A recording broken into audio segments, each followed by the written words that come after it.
Chantons pour le Seigneur. Éclatante est sa gloire. Ma force et ma louange, c'est le Seigneur. Il est pour moi le salut. Alléluia. Au nom du Père et du Fils et du Saint-Esprit, Amen. le Seigneur soit avec vous. Et avec votre esprit. Il me fait toujours plaisir de célébrer la messe avec vous, en communion avec vous. Et il me semble qu'à chaque célébration eucharistique, le Seigneur vient à notre rencontre parce qu'il a un message spécifique pour chacun, chacune d'entre nous. Nous n'allons pas oublier qu'ici, à Saint-Rémy, nous sommes toujours en train de célébrer notre 60e anniversaire de fondation. Et on sait que toute l'année civile est comme parsemée de différentes célébrations pour marquer ce grand moment-là, 60 ans d'existence. Et voilà pourquoi quand nous célébrons, nous avons toujours ce cadre qui nous montre que, et qui nous rappelle que nous sommes en train de célébrer notre 60e anniversaire de fondation. Et nous sommes au mois de mai, le mois de Marie, et voilà que nous avons une belle statue aussi à notre autel pour nous rappeler que Marie est notre mère. Jésus nous l'a confiée au moment où il se mourait sur la croix. Il dit à Jean, Jean, voici ta mère, mère, voici ton fils. Et le texte dit, Jean a pris Marie à partir de ce moment-là dans sa maison. Et ce que nous faisons, nous prenons Marie dans la maison de notre cœur. Au début de cette rencontre, nous allons humblement nous tourner vers le Dieu miséricordieux pour lui demander la purification de nos cœurs.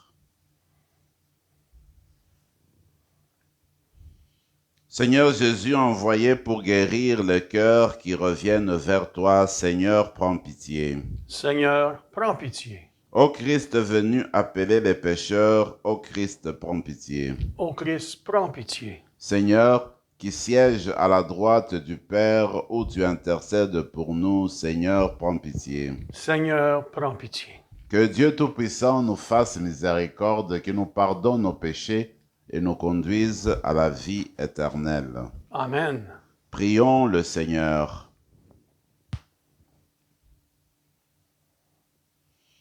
Seigneur Dieu, par ta grâce, tu as fait de nous des justes quand nous étions pécheurs. Tu nous as donné le bonheur quand nous étions malheureux. Veille sur ton œuvre, veille sur tes dons. À ceux et à celles que tu as justifiés par la foi, accorde la force de persévérer. Par Jésus-Christ, ton Fils, notre Seigneur, qui vit et règne avec toi dans l'unité du Saint-Esprit, Dieu, pour les siècles des siècles. Amen.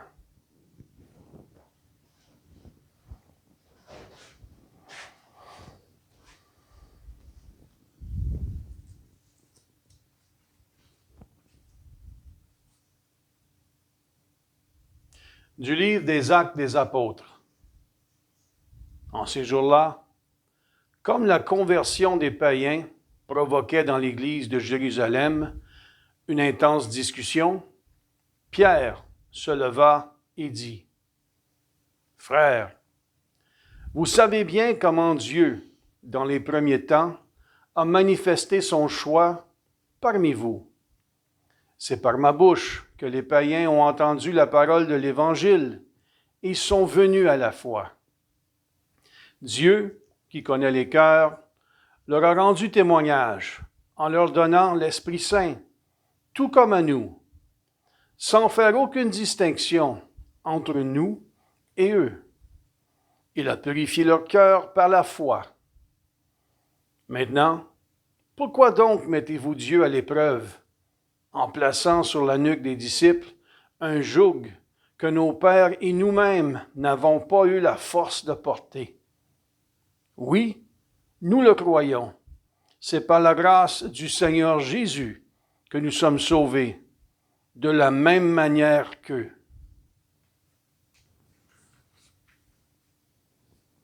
Toute la multitude garda le silence.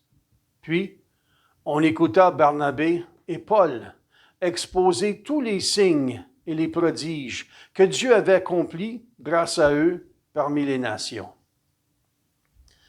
Quand ils eurent terminé, Jacques prit la parole et dit, « Frères, écoutez-moi. Simon-Pierre vous a exposé comment, dès le début, Dieu est intervenu pour prendre parmi les nations un peuple qui soit à son nom. Les paroles des prophètes s'accordent avec cela, puisqu'il est écrit, « Après cela, je reviendrai pour reconstruire la demeure de David qui s'est écroulée. J'en reconstruirai les parties effondrées, je la redresserai. Alors, le reste des hommes cherchera le Seigneur. Oui, toutes les nations sur lesquelles mon nom a été invoqué, déclare le Seigneur, qui fait ces choses connues depuis toujours. Dès lors, moi j'estime qu'il ne faut pas tracasser ceux qui, venant des nations, se tournent vers Dieu, mais écrivons-leur de s'abstenir des souillures des idoles, des unions illégitimes, de la viande non saignée et du sang. Car depuis les temps les plus anciens, Moïse a, dans chaque ville, des gens qui proclament la loi, puisque dans les synagogues, on en fait la lecture chaque sabbat. » Parole du Seigneur. Nous rendons grâce à Dieu. Racontez à tous les peuples les merveilles du Seigneur. Racontez à tous les peuples les merveilles du Seigneur. Chantez au Seigneur un chant nouveau. Chantez au Seigneur terre entière. Chantez au Seigneur et bénissez son nom. Racontez à tous les peuples les merveilles du Seigneur. De jour en jour, proclamez son salut.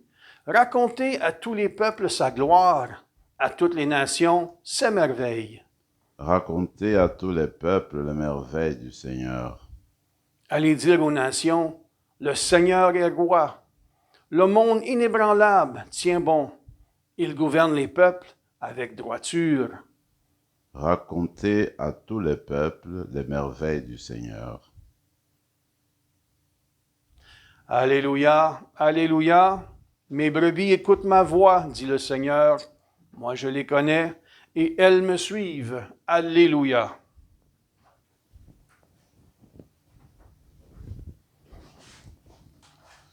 Le Seigneur soit avec vous. Et avec votre esprit. Évangile de Jésus-Christ selon saint Jean. Gloire à toi, Seigneur. En ce temps-là, Jésus disait à ses disciples, « Comme le Père m'a aimé, moi aussi, je vous ai aimé. Demeurez dans mon amour. Si vous gardez mes commandements, vous demeurerez dans mon amour. Comme moi, j'ai gardé les commandements de mon Père et je demeure dans son amour. Je vous ai dit cela pour que ma joie soit en vous et que votre joie soit parfaite. » Acclamons la parole de Dieu. Louange à toi, Seigneur Jésus.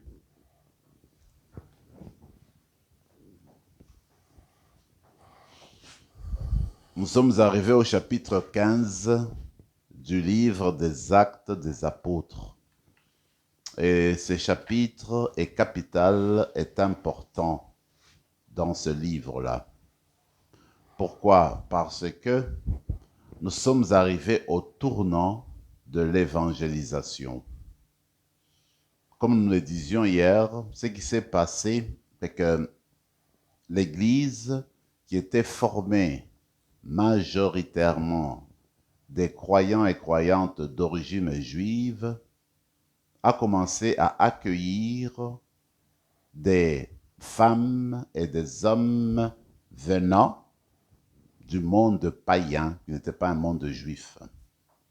Et ils commençaient à être nombreux aussi.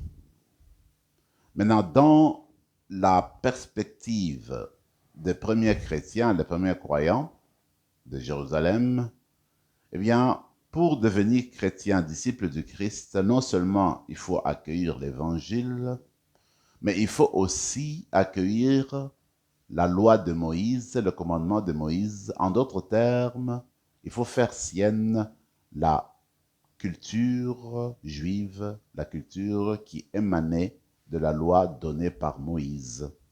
Et c'était quelque chose de clair, d'évident, disons, dans la perspective des premiers chrétiens. Et voilà que, à un moment donné, il commence à se poser des questions, quand surtout à Antioche, il y avait tellement beaucoup de croyants et des gens qui n'avaient aucune connaissance de la culture juive. Et on essaie d'imposer, on imposait cette culture-là, et puis notamment la circoncision. C'est ainsi que à Antioche, Paul et Barnabé se sont dit non, pour être croyant, disciple du Christ, la loi juive n'est pas requise. Il faudrait tout simplement accueillir l'évangile, la foi en Jésus-Christ, parce que nous sommes sauvés par la grâce. Discussion, les anciens chrétiens qui sont venus de Jérusalem n'acceptaient pas, et Paul et Barnabé, pour se sentir à l'aise, se sont dit, allons à la source pour faire vérifier les choses et voir comment et puis quelle orientation nous allons prendre avec nos frères et sœurs qui viennent de la tradition païenne. Bref, il y a eu ce qu'on appelle encore aujourd'hui le Concile de Jérusalem au chapitre 15, dont nous venons d'entendre l'extrait. Et puis, en gros, qu'est-ce qui se passe? Pierre, tout simplement, réaffirme que c'est avec lui que les païens ont commencé à entrer dans l'Église. Lui s'était étonné de voir que, au moment où il prêchait chez Corneille, alors que c'était une maison païenne, avant même qu'il commence à baptiser, les peuples qui l'entendaient ont commencé à parler en langue, ont eu l'Esprit Saint. Dieu a donné l'Esprit Saint aux païens, comme il l'a donné, n'est-ce pas, aux premiers apôtres. Alors il disait que Dieu accompagne les païens, donc il faudrait encourager les chrétiens d'origine païenne qui ont accepté Jésus-Christ, il faut les encourager à continuer à vivre. Que, en fait, le Seigneur Jésus n'a pas regardé la loi de Moïse d'abord pour leur donner l'Esprit Saint. Alors on demande à Paul et à Barnabé de donner quelques témoignages qui montraient comment le Seigneur était à l'œuvre dans la vie des chrétiens et chrétiennes d'origine païenne, surtout d'Antioche. Ils ont fait le témoignage et tout le monde était frappé. C'est ainsi que Jacques, qui était le responsable de l'église de Jérusalem, va faire une petite conclusion. Il dit, c'est vrai, on ne va pas imposer la loi juive aux nations, aux gens qui sont venus d'ailleurs, mais seulement des petites choses qui peuvent suivre, comme éviter, n'est-ce pas, des souillures avec des idoles, des choses comme ça, la nourriture, la nourriture qui n'a pas de sang, etc. Mais en fait, parce que dans l'ancienne manière de faire les choses, les gens étaient déjà habitués à aller au marché où on vendait de la viande qui était déjà donnée aux idoles. Alors les chrétiens ne sont pas invités à manger cette viande-là. C'est ainsi que Jacques rappelait un peu ces choses-là. Donc viande sans sang. En fait, bref, pour nous, c'est une manière éclairante pour continuer la mission évangélisatrice d'aujourd'hui. Qu'est-ce qui est au cœur de notre mission? Eh bien, c'est la parole de Dieu, c'est Jésus-Christ, c'est l'Évangile. Être chrétien, c'est se rattacher au Christ et faire du Christ le centre de notre vie. Ce qui nous sauve, ce n'est pas tellement des choses extérieures. Ce qui nous sauve, c'est la grâce et la grâce venant de Jésus-Christ lui-même. Nous sommes sauvés par la grâce, c'est-à-dire que la mort et la résurrection du Seigneur Jésus-Christ est source de notre salut. C'est ce qui fait que nous sommes transformés et nous sommes appelés fils et filles de Dieu par la grâce de Jésus-Christ. Alors ce qu'il nous faut, nous autres, c'est d'abord accueillir Jésus dans notre vie. Et quand on l'a accueilli, eh bien, qu'on le partage avec les autres, qu'on vive la vie de témoignage pour le faire aimer et le faire connaître chez les autres. Ce qui prime, ce qui est important, c'est notre attachement à l'Évangile, notre foi en Jésus-Christ et puis notre vie de témoignage. Voilà ce qui compte et ce que nous devons faire encore aujourd'hui si nous voulons atteindre les périphéries dont parle le pape François, si nous devons amener l'évangile dans les coins et recoins où, en fait, on ne parle plus du nom de Dieu, eh bien, c'est le cœur du message, apporter Jésus-Christ aux autres, le faire rencontrer Jésus-Christ qui est au centre, au cœur de notre vie. D'ailleurs, dans l'évangile, Jésus-Christ lui-même vient nous rappeler, écoutez, moi je vous aime. Il est dit clairement, comme je vous ai aimé comme mon Père m'a aimé. Et le Père a tellement aimé son Fils qui fait un avec lui. Et le Seigneur Jésus nous dit, je vous ai aimé comme mon Père m'a aimé, je veux être un avec vous, je suis toujours là avec vous, je vous soutiens toujours. Alors, soyez remplis de joie. Pourquoi dit-il cela? Regardez, si vous aimez vraiment une personne, allez, mettons les enfants qui aiment tellement les idoles, même des acteurs de cinéma, alors, du coup, tu rencontres, n'est-ce pas, ta vedette préférée sur la route, sur la rue, et puis elle t'exprime son amour. Et puis elle te salue, elle te fait l'autographe, elle prend une photo avec toi. Mais ton cœur est rempli de joie parce que la personne que tu aimes, que tu voulais toujours rencontrer, voilà qu'elle t'exprime son amour, elle prend du temps à passer avec toi, ton cœur déborde de joie. Quand on entre en relation authentique avec les personnes que nous aimons vraiment, quand on parle avec les personnes que nous aimons du fond de notre cœur, il y a toujours une joie qui émerge en nous. L'amour est source de joie. L'amour conduit à la joie, à l'épanouissement. Alors, Jésus nous aime. Alors, il faut nous savoir aimer par Jésus-Christ, porté par l'amour du Père. Comme il nous dit lui-même, eh bien, le Père connaît le nombre de nos cheveux. Qu'il y a un cheveu qui tombe, il sait combien il en reste parce qu'il nous aime tellement, il connaît tout de nous. Alors, nous autres, maintenant, pour que cette joie-là soit totale, soit plénière, il faudrait que nous répondions à cet amour-là. C'est comme, encore une fois, tu aimes quelqu'un que tu n'as jamais vu, tu aimes tellement le rencontrer, tu aimes dans le fond de ton cœur, mais tu ne sais pas si cette personne-là t'aime. Mais maintenant, quand tu apprends que cette personne-là répond à ton amour, mais c'est encore une grande explosion de joie. Alors nous autres, là, Dieu nous aime, Jésus nous aime, il n'y a pas de doute, il nous le dit. Maintenant, c'est à nous de retourner cet amour, d'aimer Jésus comme il nous aime. Comment nous aime-t-il? En essayant d'être un avec nous, en essayant d'être à la disposition des autres et en faisant de nous-mêmes de dons pour les autres, de dons de nous-mêmes pour les autres. Alors, regardons vers le Seigneur qui en fait nous invite de plus en plus à rayonner de cette joie pascale, de cette joie qui jaillit de son amour, et qu'au jour le jour, nous devenions ces témoins éloquents. Que cette Eucharistie que nous célébrons ce matin vient encore une fois raffermir notre foi, vient encore une fois solidifier nos liens, n'est-ce pas, notre relation d'amour avec le Seigneur, mais qui viennent aussi raffermir notre espérance dans la vie de l'au-delà. Qu'en prenant l'Eucharistie au jour le jour, que nous grandissions de l'amour de Dieu et que nous soyons invités à aimer, à nous impliquer dans la mission évangélisatrice. Amen. Amen.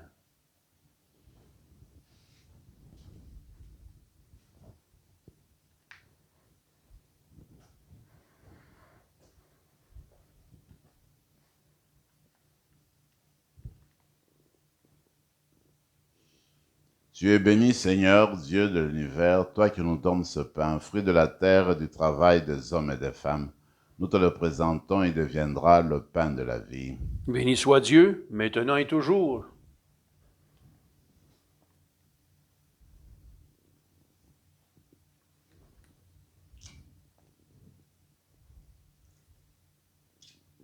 Comme cette eau se mêle au vin pour le sacrement de l'Alliance, puissions-nous être unis à la divinité de celui qui a pris notre humanité. Tu es béni, Seigneur, Dieu de l'univers, toi qui nous donnes ce vin, fruit de la vigne et du travail des hommes et des femmes. Nous te le présentons, il deviendra le vin du royaume éternel. Béni soit Dieu, maintenant et toujours.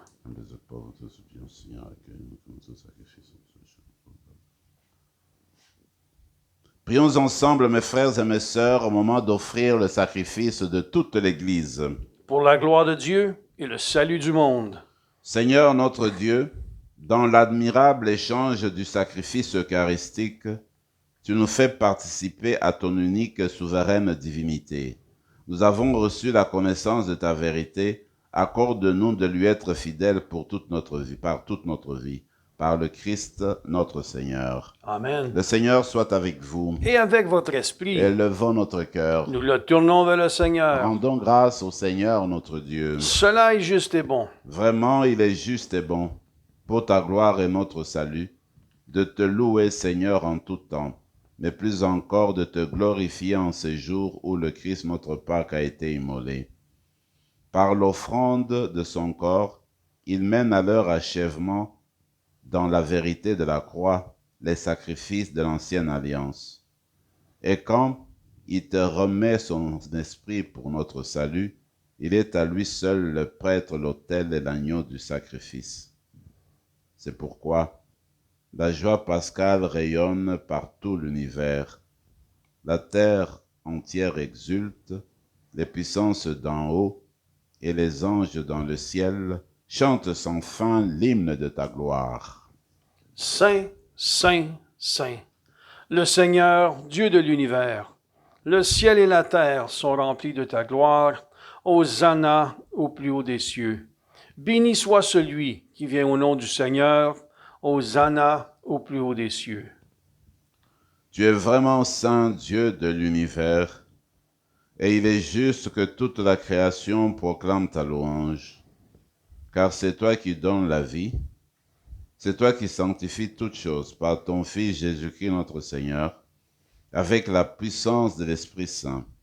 Et tu ne cesses de rassembler ton peuple afin que du levant au couchant du soleil, une offrande pure soit présentée à ton nom.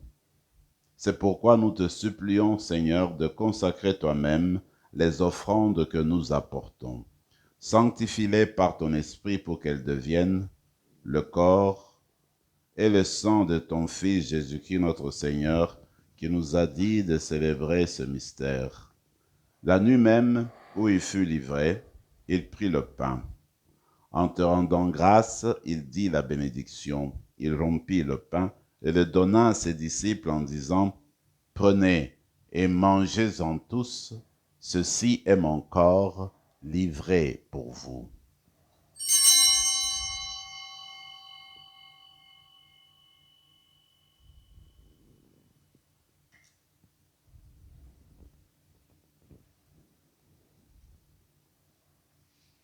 De même, après le repas, il prit la coupe. En te rendant grâce, il dit la bénédiction, donnant la coupe à ses disciples en disant, « Prenez et buvez-en tous, car ceci est la coupe de mon sang, le sang de l'alliance nouvelle et éternelle, qui sera versé pour vous et pour la multitude en rémission des péchés. Vous ferez cela en mémoire de moi. »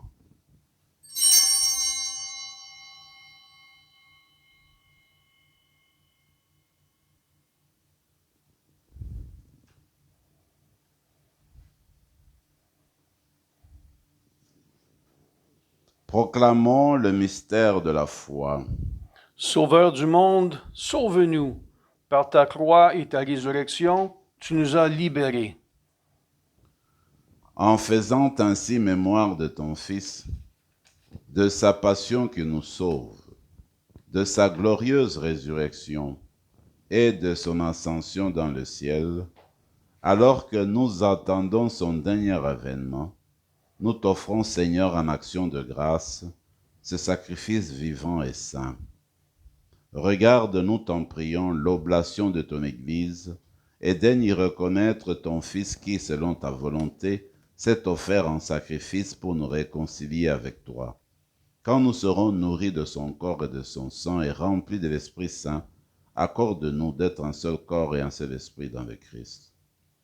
Que l'Esprit Saint fasse de nous une éternelle offrande à ta gloire, pour que nous obtenions un jour l'héritage promis avec tes élus, en premier lieu la bienheureuse Vierge Marie, Mère de Dieu, avec Saint Joseph son époux, les bienheureux apôtres, le glorieux martyr, Saint Rémy et tous les saints qui ne cessent d'intercéder auprès de toi et nous assurent de ton secours. Et maintenant, Nous te supplions, Seigneur, par le sacrifice qui nous réconcilie avec toi, étends au monde entier le salut et la paix. Affermis ton Église en pèlerinage sur la terre dans la foi et la charité, en union avec ton serviteur notre pape François, notre évêque Marcel, Yvan son auxiliaire, l'ensemble des évêques, les prêtres, les diacres et tout le peuple que tu as racheté. Écoute en ta bonté les prières de ta famille que tu as voulu rassembler devant toi. Dans ta miséricorde, ramène à toi, Père très aimant, tous tes enfants dispersés. Pour nos frères et sœurs de faim, pour tous ceux qui ont quitté ce monde et trouvent grâce devant toi, nous te prions. En ta bienveillance, accueille-les dans ton royaume, où nous espérons être comblés de ta gloire, tous ensemble et pour l'éternité, par le Christ notre Seigneur, par qui tu donnes au monde toute grâce et tout bien. Par lui, avec lui et en lui, à toi, Dieu le Père Tout-Puissant, dans l'unité du Saint-Esprit, tout honneur et toute gloire pour les siècles des siècles. Amen.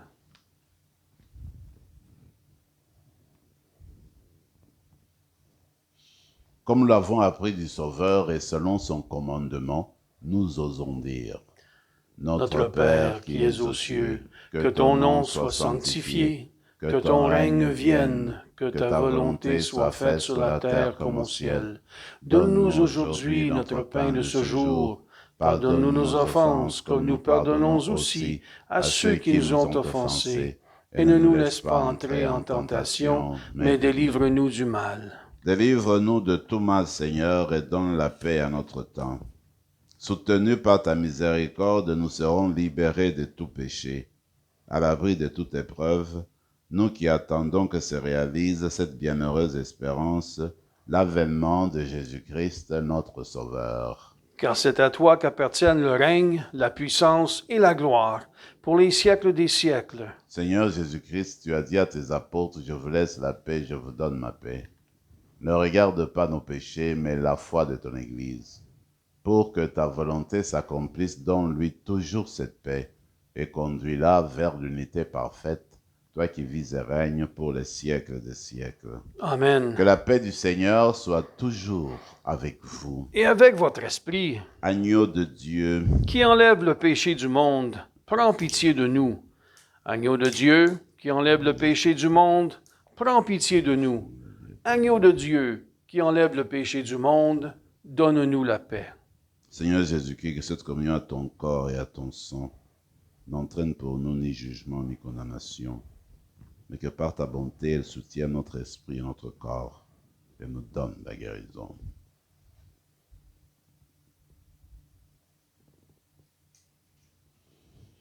Heureux les invités au repas du Seigneur, voici l'agneau de Dieu qui enlève le péché du monde.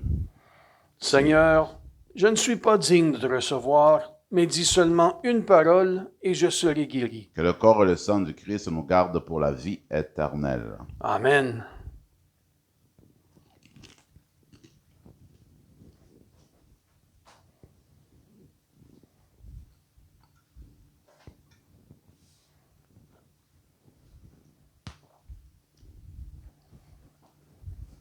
Corps du Christ. Amen.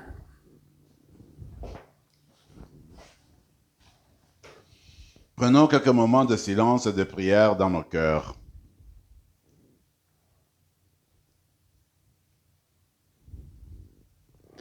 Le Christ est mort pour nous tous, afin que les vivants n'aient plus leur vie centrée sur eux-mêmes, mais sur lui, qui est mort et ressuscité pour eux. Alléluia. Prions encore le Seigneur. Dans ta bienveillance, reste auprès de ton peuple, nous t'en prions, Seigneur. Puisque tu l'as initié au sacrement du ciel, fais-le passer de ce qui est ancien à la vie nouvelle, par le Christ, notre Seigneur. Amen.